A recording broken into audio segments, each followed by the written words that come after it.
PT KB Pharma bekerja sama dengan radio kesayangan Anda mempersembahkan Sandiwara Radio Saur Sepuh, disajikan oleh Procold, obat flu yang dulu dibeli dengan resep dokter, sekarang dapat dibeli bebas di mana-mana, dan Kalpanax, obat penyakit kulit yang ampuh khasiatnya. Diproduksi oleh Haravana Record. Naskah karya Niki Kosasi. Hiasan musik dan sutradara Indra Mahendra.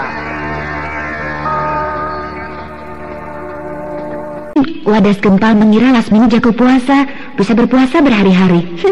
Padahal Lasmini juga sama saja dengan yang lain, berlatih sedikit demi sedikit. Jangankan Lasmini, ibuku, Tuanku Brahma juga begitu. Beliau pertama kali melakukan puasa hanya sanggup 1 hari. Lain hari berlatih lagi, kuat 2 hari. Selang berapa lama kemudian berlatih lagi, kuat 3 hari.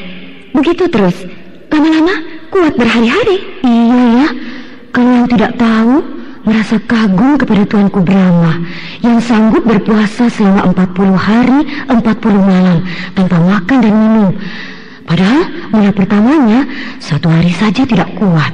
Pagi puasa, sore sudah makan. Iya.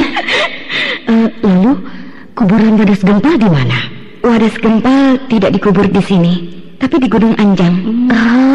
Kenapa tidak dikubur di dalam Gua Pangkon ini? Atas permintaannya sendiri kepada Lasmini, kalau dia mati, minta dikubur di Gunung Anjang, di samping kuburan adik seperguruannya. Anjani, aku boleh masuk ke ruang semedi? Boleh.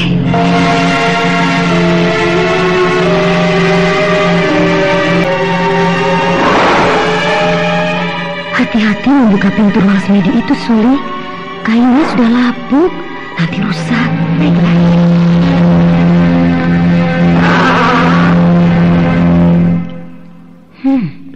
Ruangannya kecil, sempit.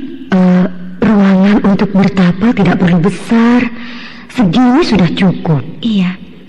Di tengah-tengah ruangan ini ada sebuah batu kecil persegi 4 dan pendek.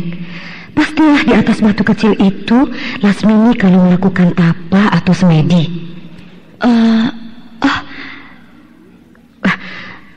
Ada apa, Anjani? Kenapa kau tertegun? Di atas batu tempat duduk ibuku itu ada sebuah kotak kayu kecil. Dari tadi aku sudah melihatnya. Wajar kan? Di dalam ruangan semedi memang selalu ada sebuah kotak sebagai tempat menyimpan sirih atau minuman untuk pembuka puasa. Iya, memang wajar. Tapi peti kayunya tidak wajar. Tidak wajar bagaimana? Tidak pernah ibuku menaruh kotak seperti itu di dalam ruang semedi. Selalu disimpan di dalam kamar pribadinya.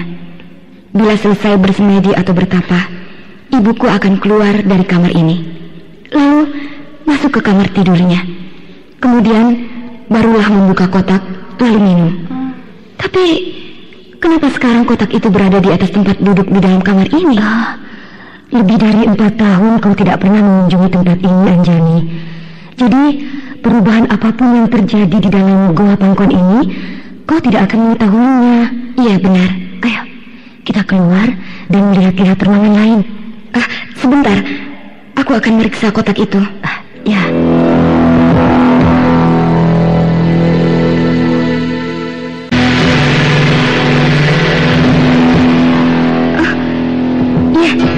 Kotak kayu yang kecil ini milik ibuku yang selalu dipakainya. Aku akan membukanya. Apa ini? Kotak ini tidak berisi mangkuk kecil tempat air minum atau cawan kecil tempat sirih, tapi hanya berisi seperti selai kain. Bukan kain, kulit kambing. Iya benar, ini kulit kambing yang tipis dan halus dan berlipat-lipat. Seperti ada tulisannya. Iya, tulisan itu kelihatan menerawang lah. Coba dibuka lipatannya, Anjani. Iya.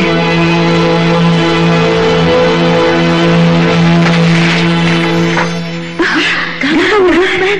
Ada gambar. Gambar peta. Iya benar, gambar peta. Peta daerah mana ya? Ada tulisannya. Iya. Di atas gambar peta itu ada tulisannya. Tulisan ibuku. Tulisan Lasmini. Iya, aku hafal benar dengan tulisan ibuku. Ayo, dibaca Anjani. Iya. Untuk anakku, Anjani. Hanya begitu? Singkat banget. Untuk anakku, Anjani. Hanya begitu saja. Tulisan ini singkat, tapi maknanya jelas bahwa gambar peta ini dibuat oleh Lasmini dan diberikan kepada Anjani. Iya. Tulisan pengantar dari ibuku memang singkat, tapi pada gambar peta ini tertera beberapa tulisan lain. Tapi bukan tidak ditujukan kepadaku semata-mata, melainkan berupa petunjuk. Lihat ini.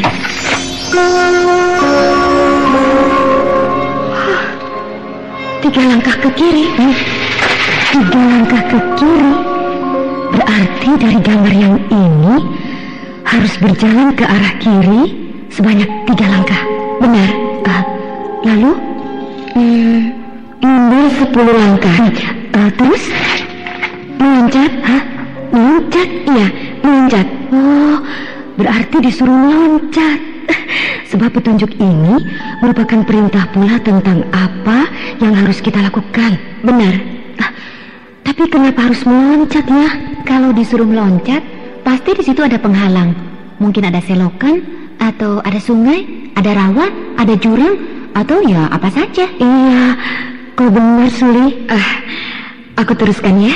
Iya. Ke kanan 1 langkah. Habis. Iya, petunjuknya hanya begitu. Oh, petunjuknya cukup jelas, yaitu apa saja yang harus kita lakukan di dalam melacak gambar peta ini. Sudah tidak meragukan lagi. Tapi persoalannya sekarang, gambar petanya sendiri yang masih tanda tanya besar. Benar, gambar peta ini peta daerah mana atau wilayah mana? Itu yang harus kita cari. Mari kita sama-sama mempelajari gambar peta ini. Iya.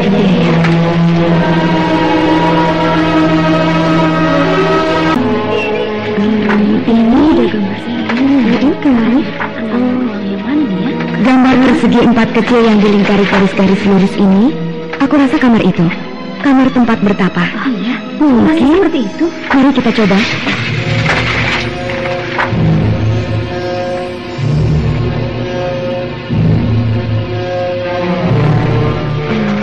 Ini kanan, kiri. Oh, dari sini harus melangkah ke kiri sebanyak 3 langkah. Iya, 3 langkah. 1, 2, 3. Sudah. Dari situ kau harus mundur 10 langkah. Iya. 10 langkah mundur. 1, 2, 3, 4, 5, 6, 7, 8, 9, 10. Sudah. Iya, sudah ini. Sudah 10. Paritnya mana ya? Parit. Bukankah sehabis mundur 10 langkah harus meloncat? Benar. Nah, harus meloncati apa ya? Di sini tidak ada apa-apa, tidak ada rawa, tidak ada sungai, tidak ada parit dan lainnya. Ada? Ini apa itu? Itu bukan parit, tapi lantai batu puala. Pokoknya meloncat. Jadi loncati apa saja yang ada. Bante benar. Perintah dari gambar peta ini, kita harus meloncat. Jadi kita harus melakukannya. Apapun yang terdapat di sini dan yang ada di sini, hanya ini lantai batu pualam. Iya. lantai batu pualam ini merupakan sebuah teras atau pendopo kecil, tempat ibuku dan Wadas Gempal duduk-duduk santai sehabis berlatih silat. Bentuknya persegi 4, cukup lebar, dan dibatasi oleh tanah. Benar, lantai batu pualam ini tidak sampai mengenai dinding gua, melainkan ada jarak sekitar 1 depah, sehingga merupakan bentuk tersendiri yang dikelilingi oleh tanah lantai goa yang asli. Nah, berarti kau harus meloncat dari tanah ke tanah dengan melalui lantai batu pualam ini. Baik, akan aku coba.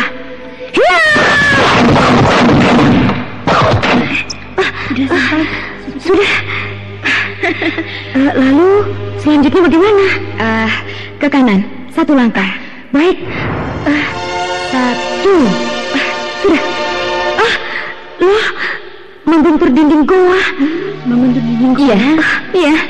Gambar peta ini berakhir pada dinding goa. Wah, untuk. Bagaimana ini? Anjani, apakah ada lagi petunjuk lainnya pada gambar peta itu? Tidak ada, sudah habis. Berhenti di situ. Berarti di sini mungkin. Apa maksudnya ya? Tidak ada jalan lain kecuali harus membongkar dinding. Membongkar dinding? Mungkin ibuku menyimpan sesuatu di dalam dinding gua ini. Harta karun? Harta karun?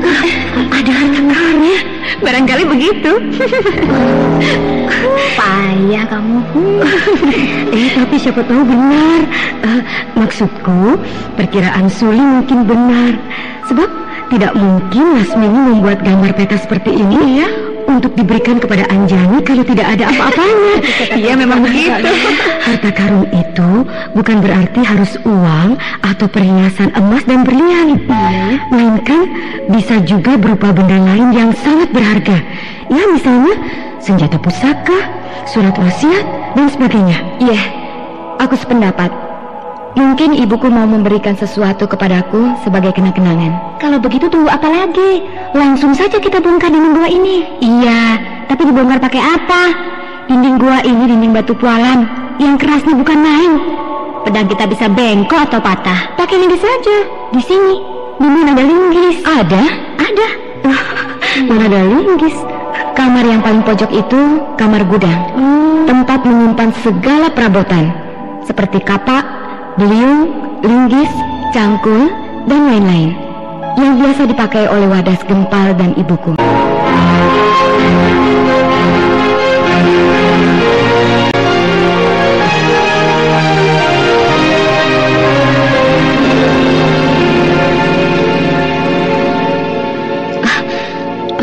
Udah lama gak kayak berbunyi. Batu juga. Semua sudah siap? Siap. Ya.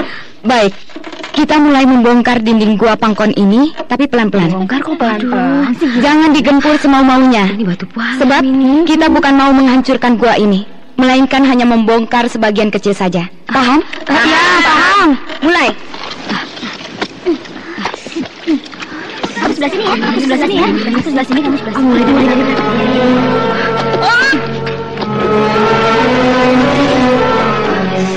Kamu sebelah sini ya. Aku sebelah sini, kamu mulai dari belakang. Berhenti. Kenapa berhenti? Kenapa sih? Dinding goa ini sudah retak, dan garis-garis retaknya tidak wajar, seperti dibuat dengan sengaja. Iya. Benar. Garis-garis retak yang terjadi dengan kehendak alam. Retak dengan sendirinya, tidak teratur seperti begini. Garis retaknya melingkar ya? Itulah retak-retak pada dinding gua ini, melingkar membentuk lingkaran besar. Sudah jelas, ini dibuat oleh tangan manusia. Mungkin ini berupa tutup. Iya, aku sependapat. Lingkaran garis retak ini merupakan sebuah tutup dari sebuah ruangan di dalam sana. Dicungkil saja, Anjani. Iya, mundur dulu semuanya. Biar aku yang mencukilnya. Sini, aku pinjam beliung. Ini.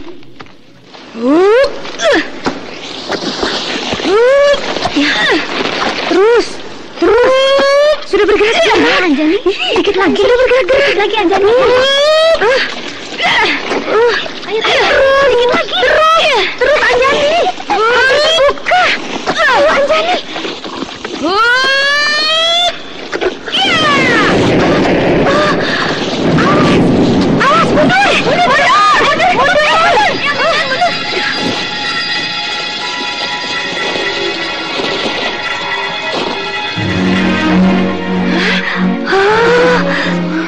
Peti.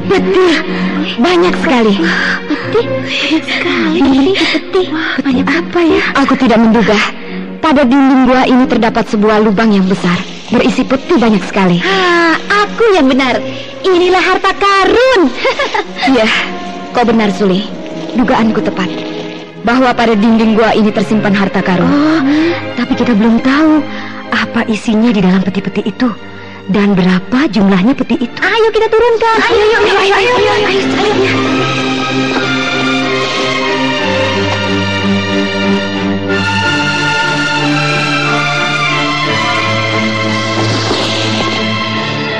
Satu, 2, 3, 4, 5, 6.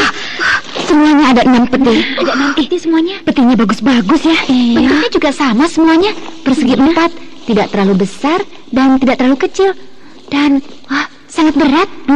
Isinya pasti emas dan berlian, juga uang. Baiklah, aku akan membuka peti ini yang jumlahnya 6 buah. Rame-rame? Iya, rame-rame saja, biar cepat. Iya, boleh. Ayo, bersama-sama kita membuka peti ini. Ayo. Mana tadi ringkasnya? Ayo. Peti-peti ini tidak ada kuncinya. Semua bagian tertutup sangat rapat. Dicukil saja pakai pisau atau golok. Tapi hati-hati, jangan sampai rusak. Iya. Hati-hati. Isinya rusak.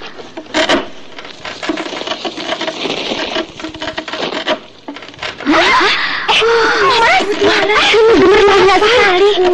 Mutiara sekali. Oh, jagat Dewa Batara. Ada emas, intan, berlian, uang, mutiara. Banyak sekali berpeti-peti. Seumur hidupku baru sekali ini aku melihat harta yang berlimpah-limpah seperti ini. Aduh, aku seperti mimpi. Iya, seperti dongeng. Teman-teman, ini bukan dongeng atau kita sedang bermimpi, tapi suatu kenyataan. Di hadapan kita terpampang 6 buah peti besar berisi emas, permata, dan uang yang tidak ternilai harganya. Ayo, ya kita lihat ini. Ayo, ya kita lihat ini. Ayo dirapikan lagi, dipantek yang rapat dan kuat seperti semula.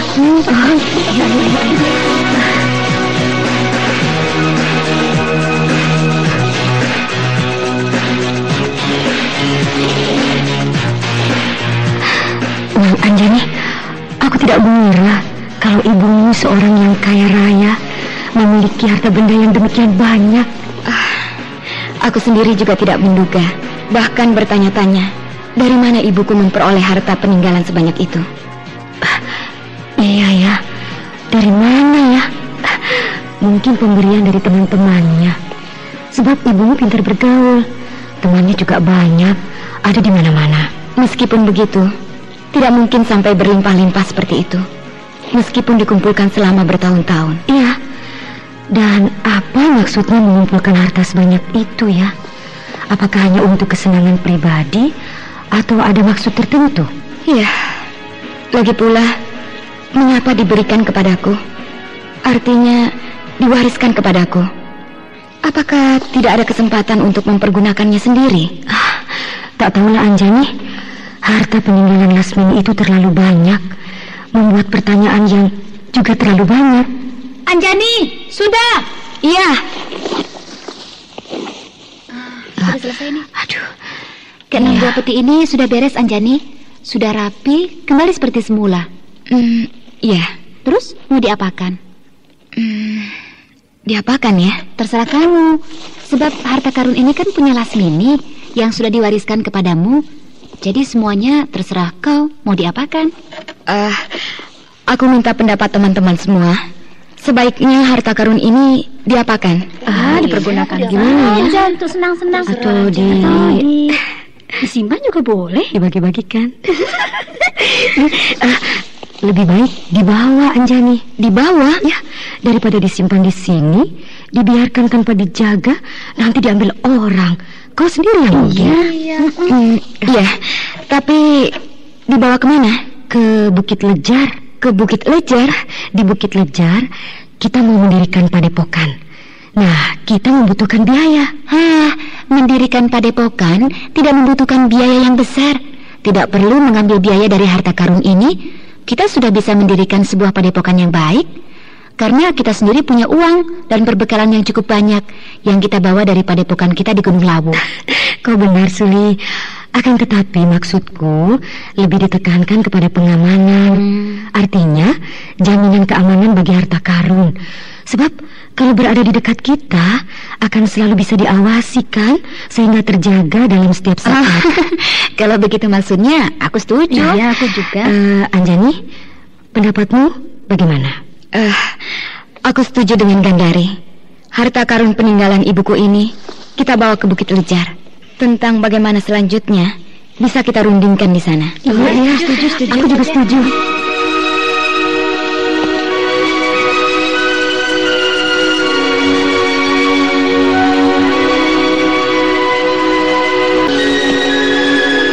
Bagaimana bawahnya? Berat sekali.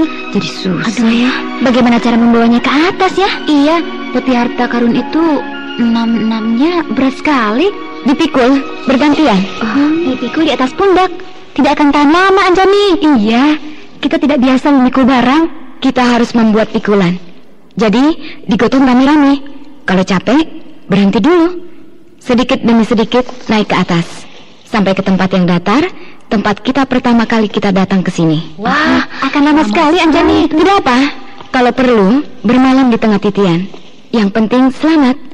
Meskipun harus makan waktu lama 2 atau 3 hari. Iya. Nah, ayo kita membuat pikulan. 6 buah pikulan sudah selesai. Dasar bukan tukang kayu bakar. Membuat pikulan saja sampai 3 hari. Kenapa? Yang penting kan jadi. Iya. Pikulan buatan kita ini cukup baik ya, dan cukup kuat meskipun masih darurat. Ayo, peti-peti itu dinaikkan ke atas pikulan. Yuk. Ayo kita sama-sama. Lalu bagaimana mengaturnya ini? Lebih Satu peti dipikul oleh 2 orang. Kita 10 orang, Anjani. Kalau dibagi 2, berarti yang bisa kita bawa hanya 5 peti. Sedangkan peti kan semuanya ada 6. Jadi lebih 1 peti. Begini. Aku dan Gandari memisahkan diri. Memisahkan diri bagaimana? Kalau aku memisahkan diri, berarti kalian tinggal 8 orang. Dibagi 2, jadi 4 kelompok. 2 orang, 2 orang. Nah, yang bisa dibawa oleh kalian sebanyak 4 buah peti. Yang 2 peti lagi bagaimana? Aku membawa 1, dan Gandari membawa 1. Pas, bukan? Peti itu berat sekali, Anjani. Dipikul dengan cara digotong oleh 2 orang saja, pasti akan kewalahan. Apalagi hanya oleh 1 orang. Tidak usah cemas. Aku akan coba dengan mengerahkan tenaga dalam. Begitu pula kau, Gandari. Kau harus mengerahkan tenaga dalam. Ya, baiklah. Aku percaya, sebab kalian berdua sudah mencapai tenaga dalam yang sempurna. Baik. Ayo, angkat semua dan bergerak keluar. Ayo. Di luar gua. Lihat, Suli, anak tangga yang berundak-undak yang menuju ke atas itu sangat tinggi dan jauh sekali. Kapan kita akan sampai ke atas? Alah, seperti bukan pendekar saja. Tingginya tangga seperti apa, beratnya perjalanan seperti apa, lakukan saja. Lama-lama akan sampai juga. Iyalah. Ayo. Teman-teman, mari kita mulai mendaki. Hati-hati, pelan-pelan saja. Kalau merasa capek, berhenti dulu. Istirahat, mengumpulkan tenaga. Iya. Ayo.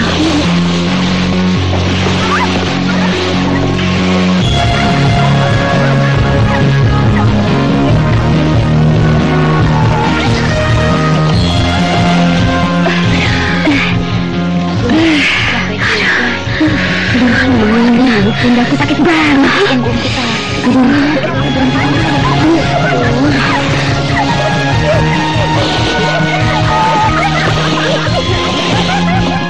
Suli, pelan-pelan. Jangan dorong-dorong dong. Aku bisa jatuh ke jurang. Aku tidak mendorong-dorong. Kau yang memikul di belakang tidak terasa, tapi aku yang memikul di depan bisa tersungkur. Iya, ayo jalan terus. Aduh.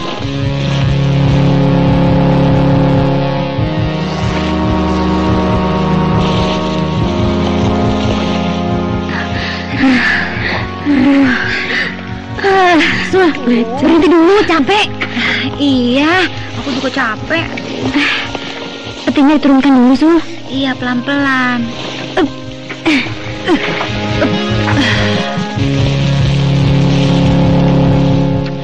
Lihat Tanti, Anjani dan Gandari sudah jauh. Wah, semakin mendaki ke atas. Iya, tenaga mereka sangat kuat karena memiliki tenaga dalam yang hebat. Kita juga punya tenaga dalam, tapi belum sehebat mereka. Untunglah kita semua bisa mengerahkan tenaga dalam. Ya, meskipun pas-pasan. Kalau tidak, seperti orang biasa, sejak tadi barangkali sudah mampus terbanting ke dalam jurang bersama peti-peti yang kita gotong. Iya.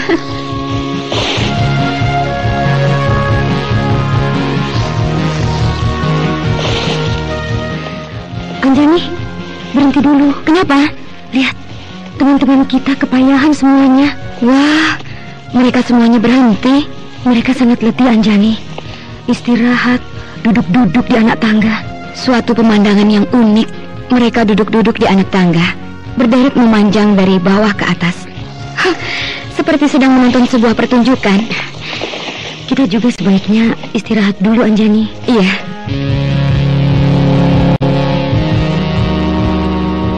Wah, pemandangannya bagus ya. Aku malah ngantuk. Ngantuk? Badanku gerah sekali, mandi keringat. Sekarang dihembus angin sepoi-sepoi, jadi ngantuk.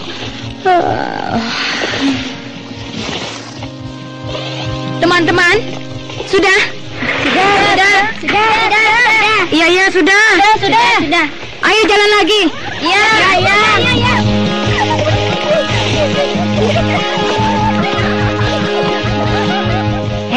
Suli, jangan tidur. Tuh, teman-teman bergerak lagi. Ayo, angkat pikulan. Ayo, biar cepat sampai di atas. Kalau sudah sampai di atas, kita bisa bernafas dengan lega dan istirahat yang banyak. Mau istirahat bagaimana? Lalu peti-peti ini mau diapakan? Tentunya kan harus ditata lagi, dinaik-naikkan ke atas kuda. Tapi tidak seberat sekarang. Iya.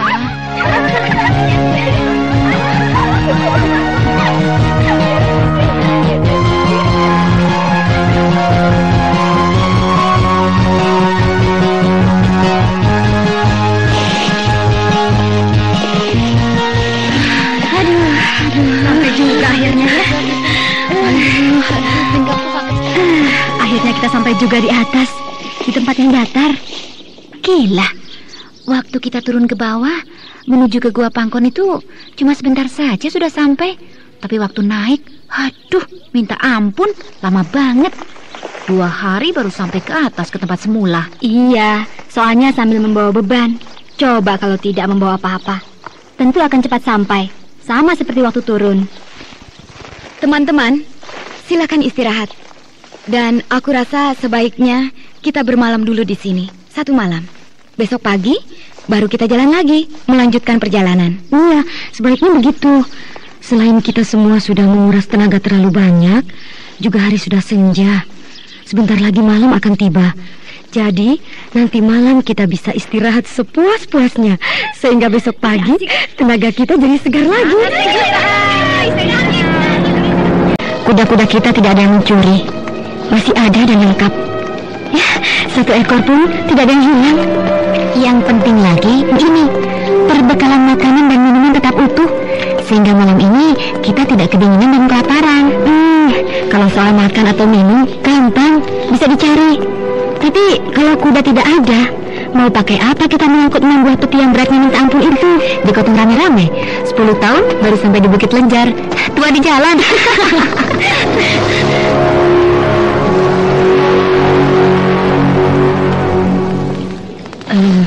Anjani, iya? Apakah ibumu tidak pernah berkata sama sekali kepadamu bahwa ibumu menyimpan harta kekayaan yang berlimpah yang suatu ketika akan diwariskan kepadamu? Tidak pernah. Aneh. Ibuku hanya berkata, kalau aku mau kawin dengan Bentar, hidupku akan senang. Tidak akan pernah kekurangan selama hidup. Nah, itu yang dimaksudkan oleh ibumu, bahwa dia punya tabungan harta kekayaan yang akan diwariskan kepadamu.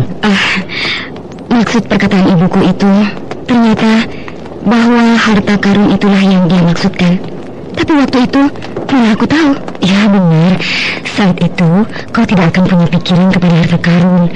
Paling-paling kau menduga bahwa kalau kau akan bahagia karena Bentar pemuda yang baik, iya kan?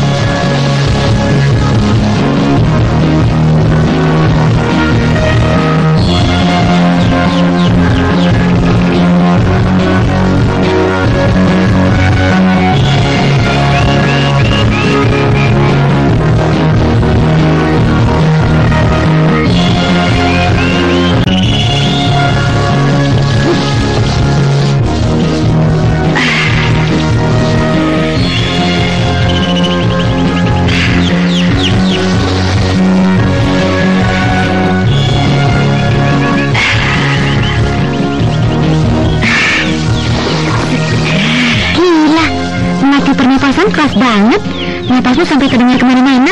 Biar mantap. Mantap apaan? Berisik. Tadi malam kita semua tidur lelap karena terlalu capek. Dan di waktu pagi hari seperti ini, udara sangat bersih. Baik sekali untuk berlatih pernafasan. Untung tadi malam tidak ada penjahat. Kalau ada, wah, kita akan mati semuanya. Sebab semuanya tidur, nyenyak sekali. Tidak mungkin. Kok tidak mungkin? Anjani dan Gandari tetap berjaga, bergantian. Kau tahu dari mana? Kau tidur seperti orang mati, tidak bergerak sedikit pun juga. Aku pernah bangun satu kali tengah malam. Soalnya ingin kencing. Ngompol. Tapi keburu bangun. Nah, saat itulah aku lihat Anjani duduk sendirian, termenung sambil memandangi api unggun. Aku yakin dia sedang berjaga dan mungkin saja bergantian dengan Gandari. Anjani sangat baik, meskipun dia juga sama dengan kita sangat letih. Tapi dia tetap berjaga-jaga menjaga keselamatan kita. Makanya kau jangan melawan kalau dinasihati oleh Anjani. Dia suka hilaf. Atau mungkin juga dia tidak bisa tidur karena terlalu memikirkan harta karun peninggalan ibunya. Iya ya. Mau diapakan harta sebanyak itu ya? Kalau aku untuk mendirikan kerajaan. Kau ini sedikit-sedikit mendirikan kerajaan. Coba saja kau pikir, harta kekayaan yang melimpah ruah itu ya cukup untuk membuat sebuah keraton yang bagus serta membentuk sebuah pasukan yang kuat untuk menjaga keraton. Kau ingin menjadi raja? Ratu? Siapa yang tidak ingin? Jangan mimpi Ini kan kalau, jadi cuma kalau.